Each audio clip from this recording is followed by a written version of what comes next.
عمیر بن عبداللہ نے کہا کہ میں اور عبداللہ بن یسار جو کہ حضرت میمونہ رضی اللہ تعالی عنہا زوجہ نبی کریم صلی اللہ علیہ وسلم کے غلام تھے، ابو جہیم بن حارث بن سما انصاری صحابی کے پاس آئے۔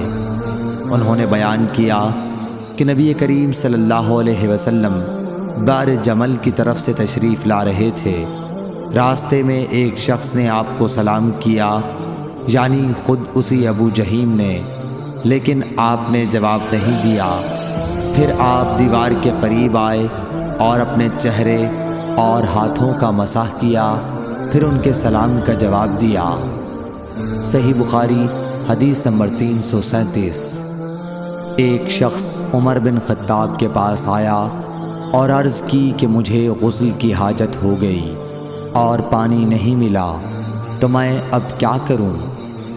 اس پر عمار بن یاسر رضی اللہ تعالیٰ عنہ نے حضرت عمر بن خطاب رضی اللہ تعالیٰ عنہ سے کہا، کیا آپ کو یاد نہیں جب میں اور آپ سفر میں تھے، دونوں جنبی ہو گئے، آپ نے تو نماز نہیں پڑھی، لیکن میں نے زمین پر لوٹ پوٹ لیا اور نماز پڑھ لی۔